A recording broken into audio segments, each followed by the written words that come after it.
Baik, Assalamualaikum warahmatullahi wabarakatuh. Seperti biasa, perkenalkan dulu, nama saya Muhammad Ilmi Fauzan, NIM E 2019-3058. Kali ini kita akan membahas soal-soal UTS dari mata kuliah kewirausahaan yang diampu oleh Ibu dosen Rinda Qurratul A'yun. Oke, langsung saja saya bacakan soalnya ya. Soal yang pertama, jelaskan mengapa kewirausahaan dipandang sebagai ilmu tersendiri yang independen. Jadi ada 4 hal ya yang melandasi ilmu kewirausahaan ini dipandang sebagai ilmu tersendiri yang independen. Seperti itu. Nah, yang pertama itu karena kewirausahaan ini berisikan bidang ilmu pengetahuan yang kompleks, utuh dan nyata. Baik itu dari segi teori, konsep maupun metode ilmiahnya. Jadi semuanya ada di ilmu kewirausahaan. Nah, terus yang kedua itu karena kewirausahaan ini memiliki 2 konsep. Konsep yang pertama itu adalah konsep permulaan, terus yang kedua itu konsep perkembangan usaha. Dan alasan yang ketiga karena kewirausahaan ini merupakan ilmu disiplin yang memiliki metode tersendiri. Artinya apa? Artinya kewirausahaan itu mampu menciptakan hal-hal baru, baik itu dari metode ataupun suatu produk seperti itu. Nah, terus yang keempat itu karena kewirausahaan ini suatu alat apa? Alat kesejahteraan masyarakat. Kok demikian? Nah, karena secara tidak langsung ya, seseorang yang berwirausaha itu pasti kan berkontribusi dalam perekonomian suatu negara. Nah, maka artinya dia akan mendukung adanya suatu masyarakat ataupun rakyat yang adil dan makmur. Nah, seperti itu. Sehingga terciptalah kesejahteraan rakyat. Oke, langsung lanjut ke pertanyaan yang kedua. Jelaskan apa yang menjadi objek kewirausahaan. Objek kewirausahaan itu ada 15 ya. Yang pertama itu adalah kemampuan dalam merumuskan tujuan hidup. Terus yang kedua itu kemampuan dalam memotivasi diri, dan yang ketiga itu adalah kemampuan berinisiatif, yang keempat itu kemampuan berinovasi, yang kelima itu kemampuan membentuk modal, baik itu uang ataupun barang. Nah, yang keenam itu kemampuan mengatur waktu, dan yang ketujuh itu kemampuan yang dilandasi dasar-dasar keagamaan. Yang kesembilan itu kemampuan berorientasi di masa depan. Terus yang ke-10 adalah kemampuan dalam memimpin. Nah, yang ke-11 kemampuan pengambilan risiko. Yang ke-12 itu kemampuan mengelola rasa percaya diri. Dan yang ke-13 kemampuan berorientasi pada hasil. Yang ke-14 kemampuan terkait keoriginalan produk, dan yang terakhir itu kemampuan dalam pemasaran. Oke, kita lanjut ke pertanyaan yang ketiga. Mengapa kewirausahaan dianggap kiat untuk meningkatkan kualitas hidup? Saya rasa jelas ya, kenapa kok kewirausahaan itu dapat meningkatkan kualitas hidup. Karena secara otomatis ya, seseorang yang menjalankan bisnis atau usaha kan dalam proses menjalankannya tersebut pasti ada masalah-masalah yang mereka hadapi, baik itu masalah yang standar ataupun masalah yang sangat sulit. Nah, sehingga saat mereka menghadapi masalah tersebut dan dapat menyelesaikannya sesuai tingkatan mereka, maka secara tidak langsung akan meningkatkan kualitas hidup mereka seperti itu. Nah, terus yang pertanyaan keempat, bedakan antara karakter atau watak, sikap, kepribadian, dan perilaku seorang wirausahawan yang dianggap menjadi ciri penting dan apa indikasinya. Saya rasa antara karakter atau watak, sikap, kepribadian, dan perilaku itu saling berhubungan. Nah, cuman orang biasa dan orang yang berwirausaha itu berbeda kepribadiannya.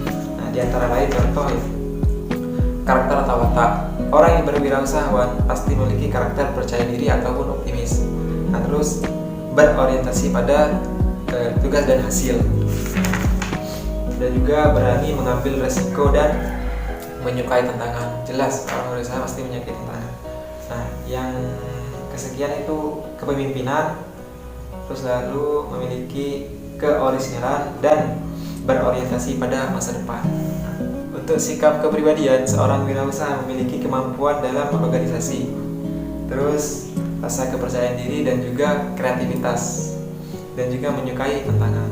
Nah, sedangkan perilaku seorang wirausaha itu pastinya mereka selalu mencari kombinasi-kombinasi ataupun kreasi-kreasi baru terhadap suatu produk untuk mendapatkan suatu peluang dalam pemasaran seperti itu.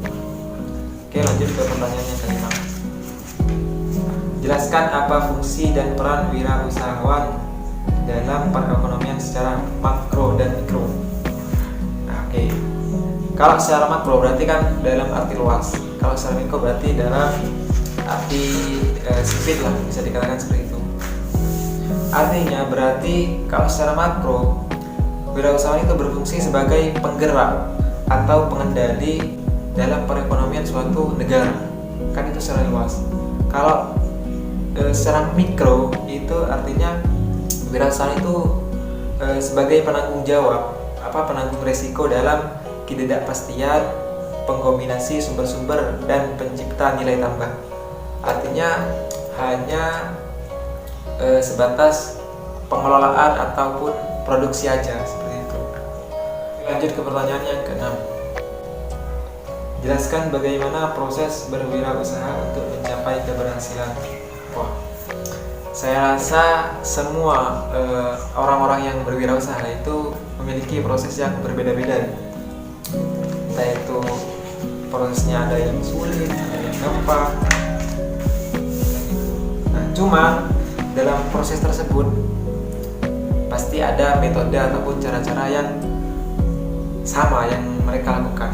Nah, antara lain yang pertama itu memiliki ide atau visi bisnis yang jelas. Pasti semua wirausahawan itu yang sukses memiliki visi dan visi bisnis yang jelas.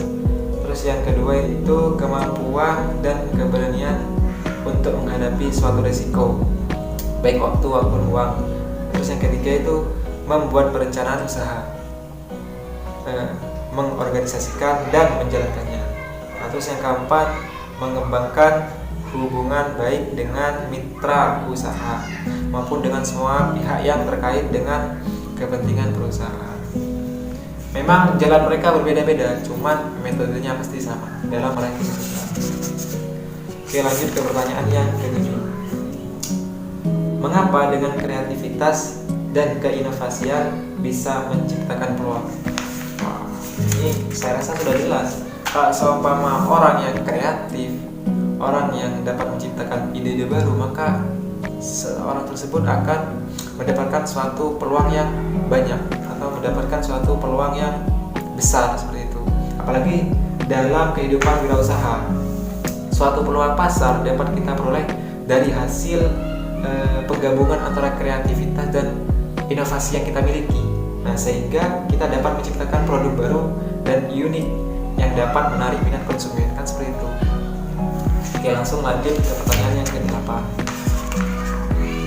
Coba identifikasi untuk apa saja modal pasar, modal insani, modal pengetahuan, modal keterampilan, dan modal kompetensi. Oke, yang pertama ada modal insani. Modal insani itu untuk apa? Untuk menjadikan wirausaha yang bersifat jujur, terus dapat meningkatkan citra seorang wirausaha seperti itu. Nah, yang kedua itu ada modal pengetahuan. Nah, modal pengetahuan ini untuk berkembang dan sukses dalam menjalankan suatu usahanya. Contoh seperti pengetahuan lingkungan usaha yang ada, kan seperti itu. Terus ada modal keterampilan. Nah, keterampilan ini yang paling penting lah menurut saya. Karena dengan modal keterampilan seperti keterampilan dalam berkomunikasi, dalam berinteraksi, kan itu kan hal yang penting bagi seorang wirausaha. Karena mereka setiap hari pastinya berinteraksi dengan pelanggan ataupun orang-orang sekitar untuk mendapatkan atau untuk mencari suatu peluang usaha. Nah, terus yang keempat itu ada modal kompetensi. Nah, untuk Untuk apa? Untuk menjalankan usahanya harus memiliki kompetensi yang baik dalam menjalankan bisnis dan selalu melihat peluang yang ada. Oke, lanjut ke pertanyaan yang ke-9. Persyaratan apa sajakah untuk menjadi wirausahawan yang sukses? Persyaratan menjadi wirausahawan yang sukses ya, saya rasa bukan banyak sekali sebenarnya, tapi diantaranya itu kalau ingin menjadi wirausahawan yang sukses, seperti yang saya sebutkan tadi, ada metode atau cara-cara tersendiri. Cuma yang saya bahas kali ini syarat-syaratnya. Nah, syarat-syaratnya itu apa? Mempunyai visi dan misi yang jelas. Terus yang kedua itu berani mengambil resiko. Yang ketiga itu menerima semua masukan. Terus yang keempat tidak boleh gengsi. Yang kelima kreatif dan inovatif. Terus yang keenam pandai memanfaatkan peluang. Yang ketujuh tidak cepat puas dan selalu bersyukur. Oke, langsung lanjut ke pertanyaan yang terakhir, pertanyaan ke-10. Keyakinan apa yang dimiliki seorang wirausahawan sehingga ia menjadi wirausahawan yang sukses dan berhasil? Jadi keyakinan apa yang dimiliki seorang wirausahawan itu sehingga dia menjadi sukses?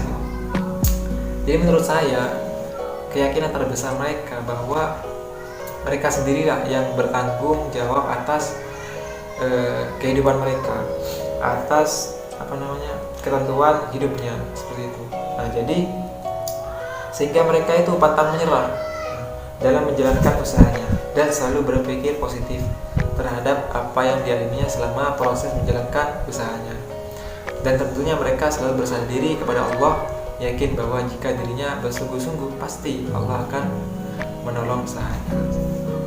Oke, udah 10 soal saya bacakan, mulai dari soal pertama hingga soal yang ke-10. Terakhir, saya mohon maaf jika ada kesalahan dalam menjawab soal-soal, dan juga semoga bermanfaat bagi teman-teman. Langsung saja saya mohon pamit. Kalau saya mohon maaf. Wassalamualaikum warahmatullahi wabarakatuh.